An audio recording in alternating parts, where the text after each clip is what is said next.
Okay, to talk about the market, Siddharth Bothra, who's Senior Vice President, Fund Manager at Motilal Oswal AMC, joins in with his perspective. Siddharth, great to have you on the show. You know, I was just stealing a glance on looking at L&T's performance this morning, down about Hi, good morning. 0.7%, despite numbers looking good. Now, I know you can't talk stocks, but let's go straight into understanding the earnings season thus far. Some of the leaders have actually delivered good numbers. Does that improve sentiment for cement on the one hand, for construction on the other, given what L&T and ACC have delivered?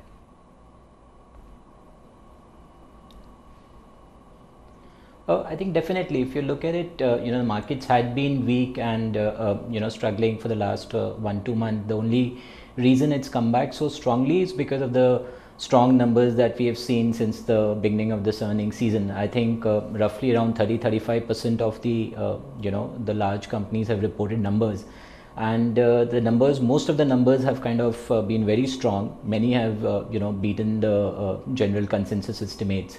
I think bearing one or two, most of them have positively surprised. While the fact remains that the base we are comparing it with is a low one and was impacted by the one-time GST issues that we had. But I think still the numbers are strong, and if this momentum continues, things should look up. And this is perhaps the only silver line in the market right now. That it sure seems to be.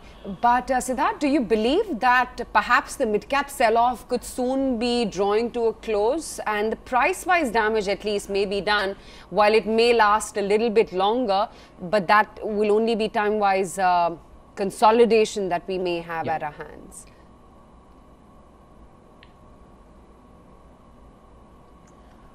Partly you could be right. I think if you look at the mid caps as an entire category, they have seen sharp correction. I mean, many stocks are down 30-40, or many others even much more. So I think the excesses that you had seen on the mid cap side got majorly corrected in the last 3-4 months.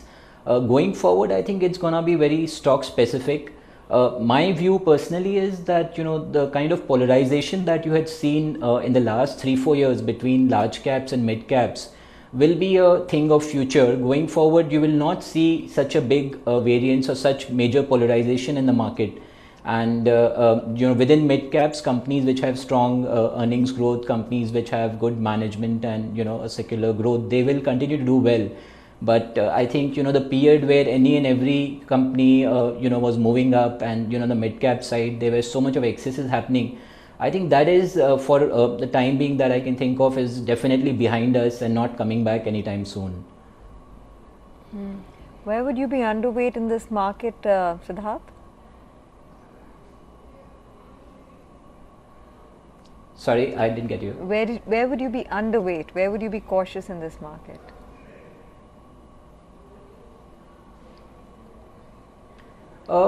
So I think in ours, if you look at our portfolios, we have seen very little change. We have continued to kind of maintain our overweight positions on consumption themes, private banks, and similarly now what we are doing is we're increasing exposure in some of the other segments which are coming back strongly, whether it be on the IT side or pharma side. We continue to remain underweight, or we don't have much presence on, say, the PSU bank segment, even on the capex related themes.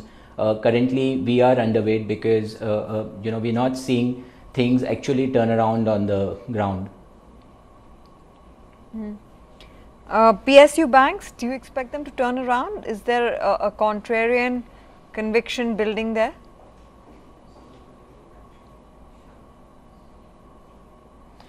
We currently don't have any exposure on the PSU bank side. I think while the worst in terms of slippages and all may be over, but to turn bullish on PSU banks, perhaps we would want to see how their say the ROEs could move up, or how they could come back on the growth trajectory side. I think visibility on that front is still low. You will continue to see major dilutions in many of these banks. Their ROAs and ROEs are very low right now. So we don't see great reasons to be kind of looking at them again, and we would probably look at them as and when things improve from here. Insurance, Siddharth, that's another space that you find earnings optimism building in. Considering how concentrated and diversified this entire sector is, Right. each and every company presenting its own value proposition, where would you find comfort within insurance? Absolutely.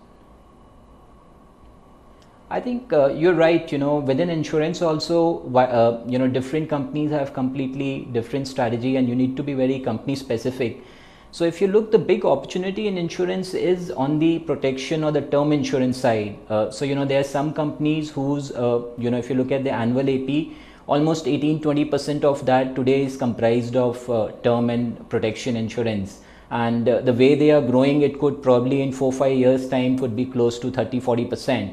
So that business is completely different from the pure endowment related businesses or the ULIP businesses that erstwhile or many of the other companies have been more focused on. So we would think that when you are looking at insurance, if firstly we divide it between life and general. On the life insurance, you should look at companies which have very high focus on term insurance, because that's the segment which we think is nearing an inflection point. And the margins here are significantly different, and this is actually the real insurance. This is the segment where companies should have been most focused on even in the past. So companies like, say, some of the companies which have very high exposure here, they should be on the life side. Even on the general side, I think there's a similar opportunity. It's a very secular kind of a business. It's a again, it's a great business where on a long-term basis they could create huge they could create huge value creation. So I think in our case we have HDFC Life as a large holding for life insurance, and we have ICICI Lombard on the general insurance side, and we think you could look at these companies on a 5-10 year basis. Outside of insurance, is it the old favorites, staples and private banks that you continue to like? Or are there newer names that you're adding to your conviction list?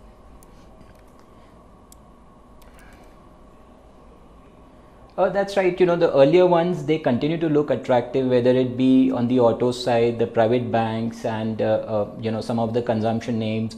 So they continue to be, they continue to look good and are core part of our portfolio. In recent times, we have added, some of the domestic pharma names. Say one MNC pharma company has come in, which is also focused on the domestic side. We also have built in large positions on the IT side. So these are some of the new exposures we have, and in particularly in case of my fund, once post this SEBI reclassification, we have been able to kind of look across market cap, because erstwhile it was more a large cap one. Now the SEBI reclassification allows you to look across segment for a percentage. And there we have looked at some of the new plays, like we think logistics could be a big opportunity. I think the entire GST opportunity, some of these logistics companies which are focused on the 3PL activity, they could in future turn out to be big beneficiaries. So we have been trying to identify some of these niche bottom up ideas and trying to focus on them. Right, and finally, have you seen conviction build in the IT names, not just large caps but also mid caps?